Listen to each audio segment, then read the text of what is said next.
Noon. Steve Harvey had hosted Family Feud for 22 years, and he thought he understood the complexities of love, marriage, and relationships. He had been married 3 times himself, had counseled countless couples, written books about relationships, and believed he had heard every possible story about romance and heartbreak. But on that warm spring afternoon in May 2025, when a 92-year-old woman named Evelyn Carter stood at the Family Feud podium with her family, Steve had no idea he was about to hear a revelation about love so profound, so devastating, and so beautiful that it would freeze him in place, silence an entire studio, and remind millions of viewers that some love stories are so powerful they last not just a lifetime, but beyond. What Evelyn was about to confess would shatter every assumption about moving on after loss and prove that the deepest love can never truly be replaced. Before we dive into Evelyn's extraordinary story, if you believe in once-in-a-lifetime love, the power of loyalty that transcends death, and the beauty of a heart that refuses to settle for anything less than what it once had, please hit that like button and subscribe to our channel. What you're about to hear will change how you think about love, commitment, and what it means to truly honor someone's memory. The Carter family from Savannah, Georgia stood ready to compete against the Martinez family from Dallas, Texas. Evelyn Carter was the matriarch, a tiny woman standing barely 5 feet tall, with snow-white hair styled in elegant waves, and wearing a violet dress that matched her still bright eyes. Despite her 92 years, she moved with surprising grace, her posture straight, her mind clearly sharp as she took in everything around her with keen observation. Beside Evelyn stood her daughter Margaret, 68, a distinguished-looking woman who kept a protective hand near her mother's elbow. Next to Margaret was Evelyn's grandson Thomas, 42, a tall man with gentle eyes who looked at his grandmother with obvious adoration. The 4th family member was Thomas's wife Sandra, 39, who had married into the Carter family 10 years earlier and clearly cherished her remarkable grandmother-in-law. And the 5th member was Evelyn's great-granddaughter, 19-year-old Emily, a bright-eyed college student who represented the 4th generation of Carters on that stage. During introductions, Steve Harvey worked his way down the line with his characteristic energy and charm. When he got to Evelyn, he was immediately captivated by her presence. Despite her age, there was something luminous about her, a vitality and clarity that seemed to radiate from within. "Miss Evelyn Carter from Savannah," Steve said with a warm smile. 2 years young and looking absolutely radiant. "How are you feeling today?" Evelyn's face lit up with a smile that was both sweet and mischievous. Harvey, I feel wonderful. Every day I wake up is a blessing, and being here with my family is a joy I never take for granted." Steve nodded appreciatively. 2 years is quite a life, Miss Evelyn. You must have so many stories, so much wisdom to share. Tell me, are you married? Do you have a husband who's maybe at home cheering you on? The moment the question left Steve's lips, he noticed a shift in the family's energy. Margaret's hand tightened slightly on her mother's arm. Thomas and Sandra exchanged meaningful glances. Emily looked at her great-grandmother with an expression of tender concern, and Evelyn's bright smile dimmed just slightly, replaced by something more complex, sadness and love and loss all mixed together in an expression that spoke of depths Steve couldn't yet understand. "No, Harvey," Evelyn said quietly. "I'm not married, I'm a widow. My husband William passed away 70 years ago." Steve's eyebrows rose in surprise. 70 years ago. "Miss Evelyn, forgive me for asking, but you were only 22 when your husband passed." Evelyn nodded, her eyes glistening with tears that even 7 decades couldn't prevent. "Yes. William died in 1955. We had been married for only 3 years. He was 25 years old." The studio audience went very quiet, sensing tragedy in Evelyn's words. Steve's professional demeanor shifted into something more gentle and respectful. "I'm so sorry for your loss, Miss Evelyn. That must have been incredibly difficult, losing your husband so young. But, and forgive me if this is too personal, in the 70 years since then you never remarried. You never found love again." Evelyn looked at Steve with those clear, bright eyes, and when she spoke, her voice was firm and certain. "No, Mr. Harvey, I never remarried. I never even dated seriously. William was my husband, my love, my everything. And when he died, that part of my life ended. I couldn't imagine being with anyone else. I wouldn't have wanted to be with anyone else. So I chose to remain his wife, even after death separated us." Steve Harvey stood there, microphone in hand, clearly processing what he was hearing. 70 years of widowhood. 70 years of choosing to remain alone rather than seek new love. It was a commitment so absolute, so total, that it challenged modern assumptions about moving on and finding happiness after loss. "Miss Evelyn, that's an incredible testament to your love for William. But 70 years is a long time to be alone. Weren't you ever lonely? Didn't you ever want companionship?" Evelyn's expression grew thoughtful. "Of course I was lonely sometimes, Mr. Harvey. Loneliness was a price I paid for the choice I made. But I was never alone in the way you might think. I had my daughter Margaret to raise. I had my work as a teacher. I had my community, my church, my family as it grew to include grandchildren and great-grandchildren. I had a full life, a meaningful life. What I didn't have was another romantic relationship, and that was by choice, because no one could ever be what William was to me." Steve nodded slowly, clearly moved but also curious. "Can you tell me about William? What was he like? What made him so special that 70 years later, you still consider yourself his wife?" Evelyn's entire face transformed as she began to speak about her late husband. The sadness remained, but it was joined by a joy and love so pure it seemed to make her glow. "William was extraordinary, Mr. Harvey. We met when I was 16 years old at a church social in Savannah. He was 19, home from college for the summer. The moment I saw him, something in my soul recognized him. Noon. I know that sounds like something from a romance novel, but it's the truth. I looked at him and I knew with absolute certainty that he was the person I was meant to spend my life with. She smiled at the memory. Noon. William was kind and gentle but also strong and principled. He believed in justice and equality at a time when those beliefs were dangerous, especially in the South. He was studying to be a lawyer because he wanted to fight for civil rights, wanted to help black people in the South who were being denied basic human rights.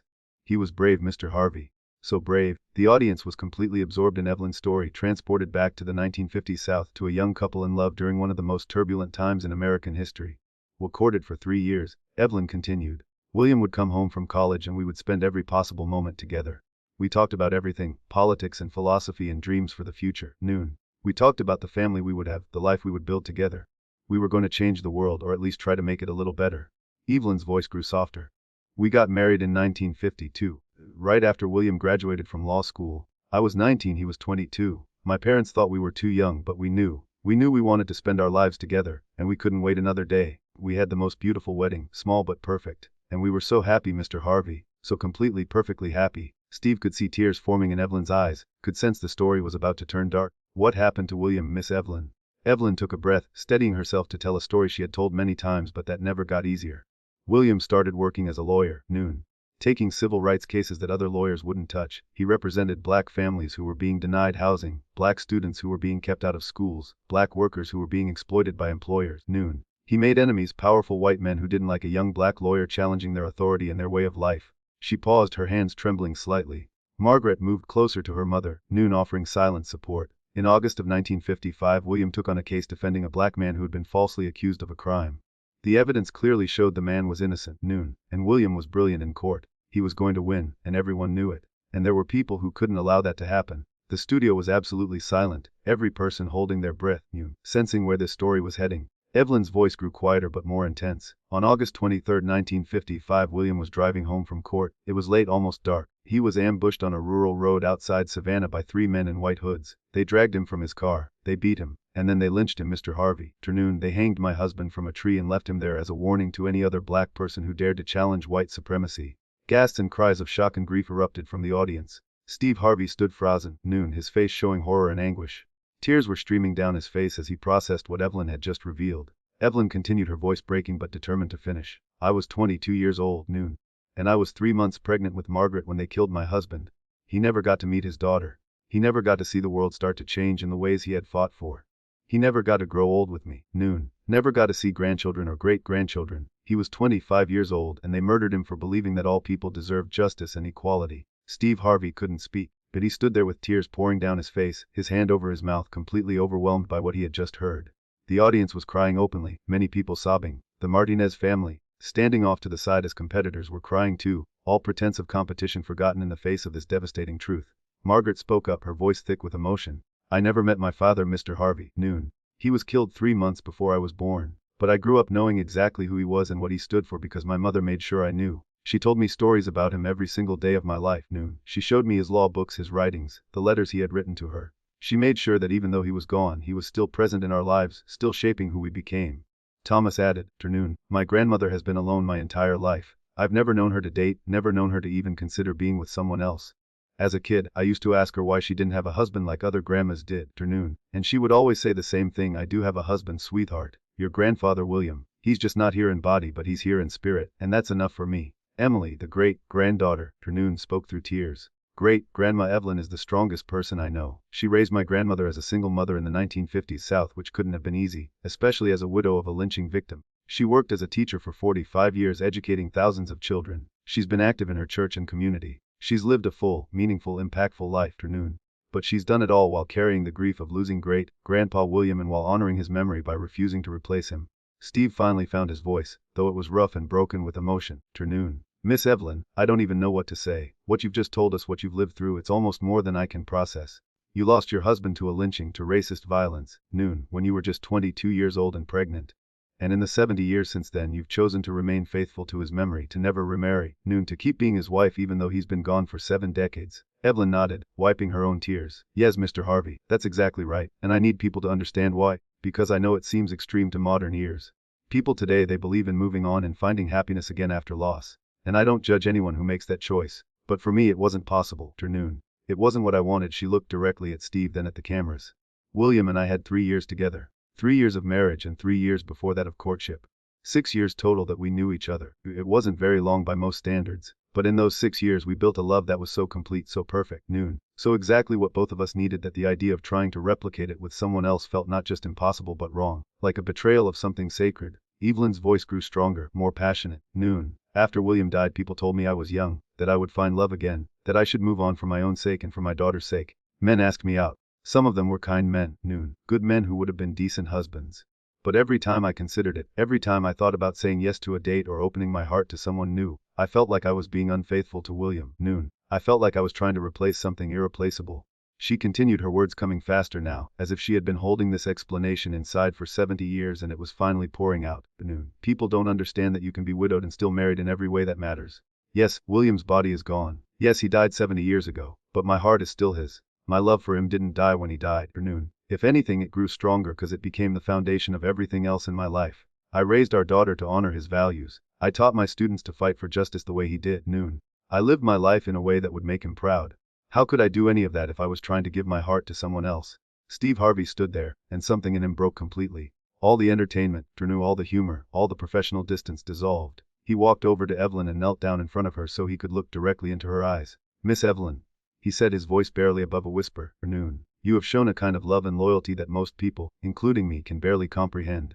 You lost the love of your life to racist violence when you were barely more than a child yourself. Noon. And instead of becoming bitter or broken, you honored his memory by living a life of purpose and refusing to settle for anything less than what you had with him. Noon. That is the most beautiful and heartbreaking thing I have ever heard." Evelyn reached out and gently touched Steve's face. "Don't be sad for me, Mr. Harvey. I've had a good life, a full life. Yes, I've been lonely sometimes. Noon. Yes, I've missed William every single day for 70 years. But I've also had the privilege of loving someone so completely that 70 years of separation couldn't diminish it. How many people can say that? Noon. How many people experience a love so profound that it sustains them for a lifetime?" Steve couldn't respond. He just held Evelyn's hand and cried. This man who prided himself on always having the right words, and always knowing how to handle any situation, completely undone by a 92-year-old woman's story of eternal love and unshakable loyalty. Finally, Steve stood and turned to address the production team. "We need to stop. Noon. We need to stop taping because what we just heard is more important than any game show, and we need to take time to honor it properly." The producers immediately agreed. Noon, and the audience was asked to remain seated while the Carter family was taken to a private area backstage. But before they left the stage, Noon, something happened that Steve would later say was one of the most powerful moments of his entire career. The entire audience stood in unison and they began to applaud. But it wasn't regular applause, it was reverent, awed, Noon. The kind of applause people give when they've witnessed something sacred.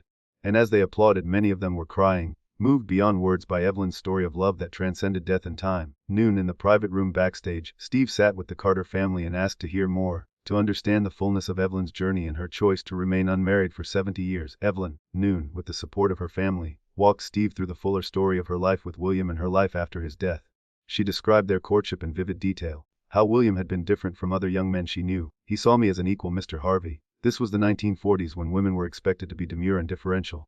But William engaged with my ideas, asked my opinions, valued my intelligence. He talked to me about his dreams of changing the world, and he asked me what my dreams were. He made me feel like I mattered." Noon. Like my thoughts and feelings and aspirations were important. She described their wedding, a small ceremony in her family's church with William's family and hers gathered to celebrate. "I wore my mother's wedding dress, Noon, altered to fit me. William wore his only suit. We were so young, so full of hope and dreams. We promised to love each other until death parted us, and we meant every word, Noon. We just didn't know how soon that parting would come." Evelyn talked about their 3 years of marriage, describing them as the happiest years of her life. "We were poor, Mr. Harvey, Noon. William was just starting his law practice and wasn't making much money. We lived in a tiny apartment with secondhand furniture and not much else, but we were so happy. We talked for hours every night. We dreamed together, Noon, planned together. William would tell me about his cases and I would help him think through his arguments. I was his partner in every way." She described learning she was pregnant, Noon, the joy she and William had shared at the prospect of becoming parents. "William was so excited to be a father. He would talk to my belly, tell our baby about all the things they would do together, Noon. He was already planning to teach our child about justice and equality, about standing up for what's right even when it's hard. He was going to be such a wonderful father." Her voice broke. "And then he was killed. Noon, our baby never got to know him except through my stories." Margaret spoke about growing up as the daughter of a lynching victim and a widow who refused to remarry. "It was hard sometimes, Mr. Harvey, Noon. Kids at school would ask why I didn't have a father, and I had to explain that my father had been murdered by racists. That's a heavy thing for a child to carry. And I saw how hard it was for my mother, raising me alone, noon, working full-time as a teacher, dealing with her own grief while trying to be strong for me. But Margaret also spoke about the gift her mother had given her by keeping William's memory so alive. I knew my father, noon. Harvey. I knew him through my mother's stories, through his writings, through the values he stood for. Mom made sure I understood that my father was a hero, that he died fighting for something important, noon, and she made sure I grew up with those same values, that commitment to justice and equality that defined his life. Thomas shared his perspective as the grandson of a man who died decades before he was born. Growing up, noon, Grandpa William was almost mythical to me. This heroic figure who had fought for civil rights before the civil rights movement even really began, who had been martyred for his beliefs. Grandma Evelyn kept his memory so vivid, so present, that sometimes it felt like he was still part of our family even though he had been gone for decades before I was born. Emily, the great-granddaughter, spoke about what it meant to be part of William's legacy 4 generations later. Great-grandpa William died in 1955, 70 years ago. But his impact is still being felt. Noon, great-grandma Evelyn made sure that every generation of our family understands what he stood for and what he died for. Noon. And she modeled a kind of love and loyalty that shapes how all of us think about relationships and commitment. She set the bar incredibly high. Steve listened to all of this, and then he asked Evelyn the question that had been bothering him since her revelation on stage. Miss Evelyn, I understand loving William, honoring his memory, keeping his legacy alive. Noon. But 70 years is such a long time to be alone. Weren't there moments when you wanted companionship, when you wanted someone to share your life with? Noon. Didn't you ever question your decision to remain unmarried? Evelyn was quiet for a long moment, and when she spoke her honesty was both painful and beautiful. Of course there were moments, Mr. Harvey. Noon. There were nights I cried myself to sleep because I missed having someone to hold me, someone to talk to, someone to share my day with. There were times I felt so desperately lonely I could barely stand it. Noon. There were moments when I was tempted to say yes to one of the men who asked me out, to try to build something new with someone else. She paused. But every time I seriously considered it, I would think about William. Noon. I would remember what we had together, the depth of connection, the perfect understanding, the sense of being completely known and completely loved. And I couldn't imagine settling for anything less than that. Noon. I couldn't imagine being with someone and always comparing them to William, always thinking about how William would have done it differently, always wishing they were someone they could never be. That wouldn't have been fair to them or to me. Evelyn continued, her voice firm. So I made a choice. I chose to honor what William and I had by not trying to replace it. I chose to remain his wife in my heart, even though he was gone. And I built a life that was meaningful and purposeful even without romantic love. I poured all my love and energy into raising Margaret, into teaching, into my community, Noon, into fighting for the same causes William had fought for. And that life, while different from what I had imagined when William was alive, was still a good life, a life worth living. Steve shook his head in wonder. Noon. Miss Evelyn, what you're describing is a level of commitment and loyalty that challenges everything modern culture tells us about moving on and finding happiness. You chose fidelity to a memory over the possibility of new love. That's extraordinary. Evelyn smiled gently. It's not extraordinary to me, Mr. Harvey, it's just love. Real love. Noon. The kind that doesn't end when the person dies. The kind that shapes everything you do for the rest of your life. William was my person, my soulmate, if you believe in such things. And I only get one of those in a lifetime. Noon. He's still my person even 70 years after his death. Why would I try to find someone else to fill a role that's already occupied? Over the next hour, Noon. Steve and the Family Feud production team worked to figure out how to properly honor Evelyn's story. They decided to create a special extended episode that would tell the full story of Evelyn and William, Noon. That would address the historical context of lynching and racial violence in the 1950s South. And that would explore Evelyn's remarkable choice to remain unmarried for 70 years out of loyalty to her murdered husband. And Steve made some phone calls, pulling in favors and resources. He connected with civil rights historians to provide context for William's work and death. He contacted the National Memorial for Peace and Justice in Montgomery, Alabama, which documents lynching victims, to see if William's name was among those remembered there. He arranged for Family Feud to make a substantial donation to organizations fighting for racial justice, honoring William's legacy by continuing the work he had died for. When taping resumed several hours later, Steve addressed the audience with visible emotion.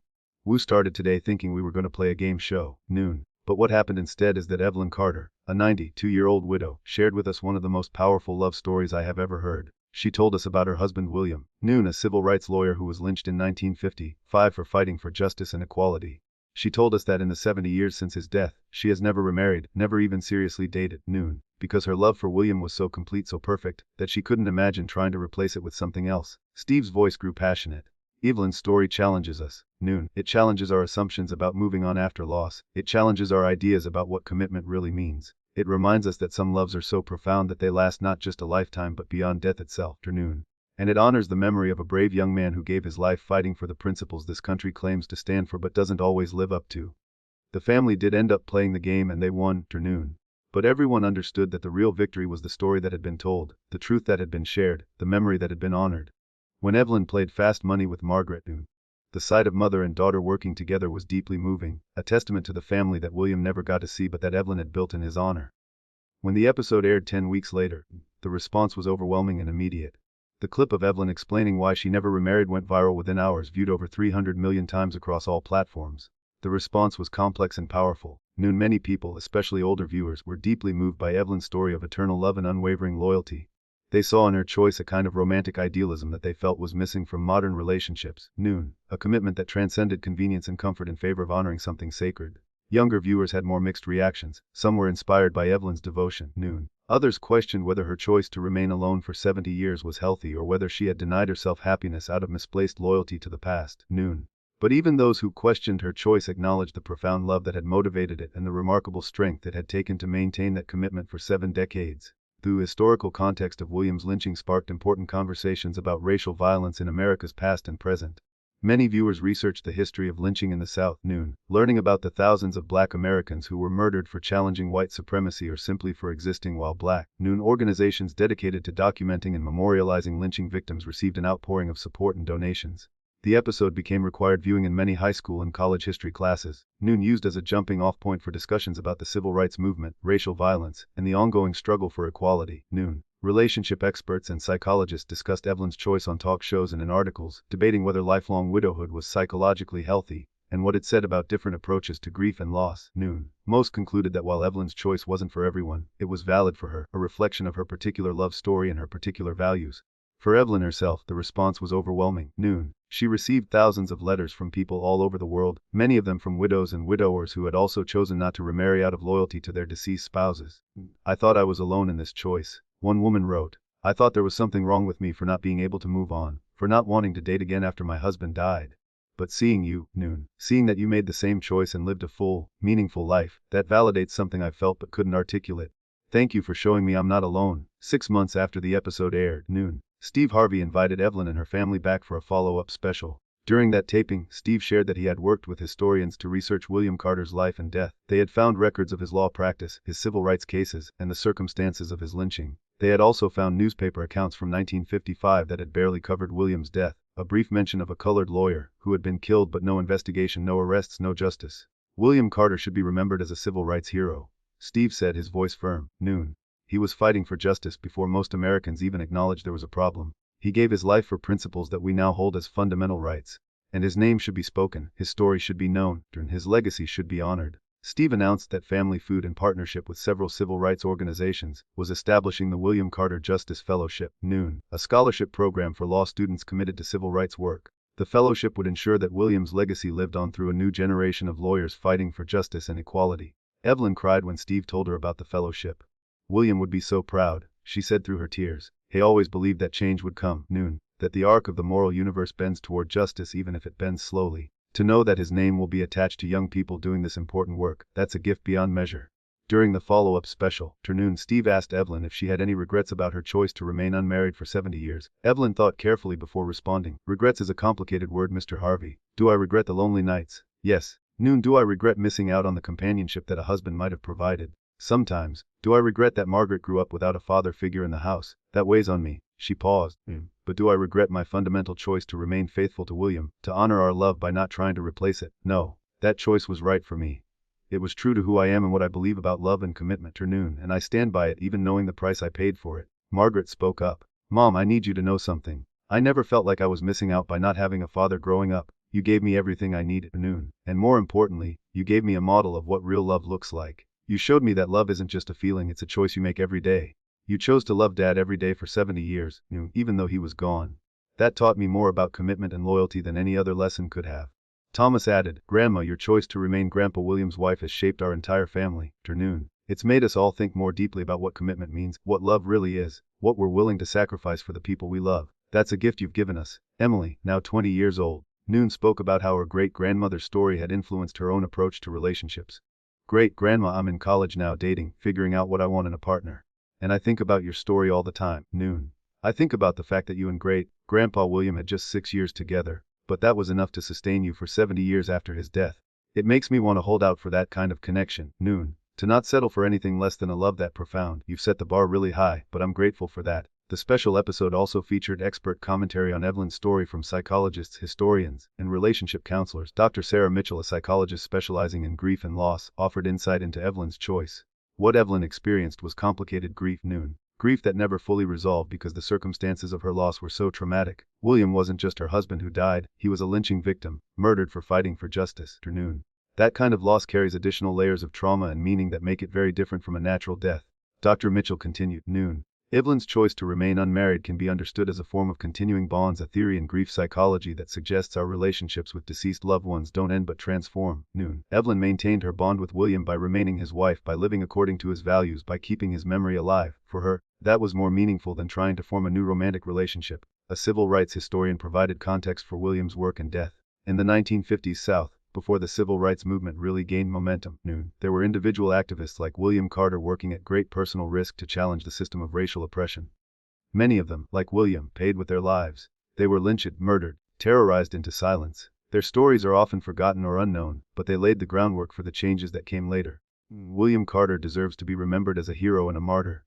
5 years after Evelyn's appearance on Family Feud, as she approached her 97th birthday, she was still sharp-minded and active, still living independently with support from her family. She had become a sought-after speaker, sharing her story at universities, churches, and civil rights events. She always delivered the same core messages that love, real love, doesn't end with death, that commitment means something even when it costs us dearly, and that some things are worth holding on to no matter how much time passes.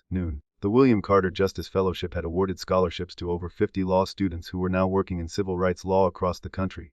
Several of them had visited Evelyn to thank her personally for keeping William's memory alive and for inspiring them through her story. "Your husband's legacy is alive in the work we're doing," one young lawyer told her. "And your love story reminds us why this work matters, why fighting for justice is worth any cost." On what would have been William and Evelyn's 76th wedding anniversary, the family gathered at William's grave in Savannah. Evelyn, now 97 and frail but still mentally sharp, stood before the headstone that read William Carter 1930-1955, beloved husband and father, champion of justice. She placed flowers on the grave as she had done every anniversary for 70 years, and she spoke to William as if he were standing right there beside her. "Hello, my love," she said softly. "It's been 73 years since you left me, and I still miss you every single day. I still talk to you, still ask your opinion on things, still feel your presence guiding me. People think I'm crazy." A 97-year-old woman who never moved on from losing her husband when she was 22. "But I don't care what people think. I know what we had, and I know that what we had was worth preserving, worth honoring, worth remaining faithful to for a lifetime." She smiled. "I'll be joining you soon, William. My body is wearing out and I'm ready. I've lived a good long life, longer than either of us expected when we said our vows at 19 and 22. I've raised our daughter, seen our grandchildren and great-grandchildren grow. I've tried to live in a way that would make you proud, fighting for the same things you fought for, loving with the same intensity you loved with. And soon finally we'll be together again. No more separation, no more grief, no more waiting. Just you and me, the way it was always supposed to be." As we close this extraordinary story, I want you to think about the loves in your own life, the commitments you've made, the people who have shaped who you are in fundamental ways. Evelyn Carter showed us what it looks like to love someone so completely that 70 years of separation couldn't diminish it. To honor a commitment even when the person you made that commitment to is gone. To refuse to settle for anything less than the profound connection you once had. She challenged our modern assumptions about moving on, about finding happiness in new relationships, about what loyalty really means. Her story isn't prescriptive. It's not saying that everyone should remain unmarried after losing a spouse. But it is saying that some loves are so deep, so transformative, that they deserve to be honored for a lifetime, even at great personal cost. If this story has moved you, if it's made you think differently about love, commitment, and what it means to truly honor someone's memory, please hit that like button and subscribe to our channel.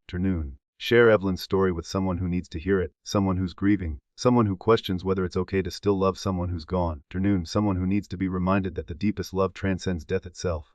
Evelyn walked onto a game show stage planning to have fun with her family, and instead she revealed a love story so powerful, so enduring, that it had sustained her for 70 years after her husband's death. She showed us that some promises last forever, that some loves can never be replaced, and that true commitment means something even when, especially when, it costs us everything.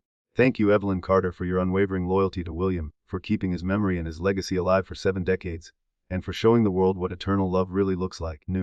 And thank you, William Carter, for fighting for justice at a time when that fight cost you your life, and for loving Evelyn so completely that 70 years couldn't diminish what you built together in just 6 short years.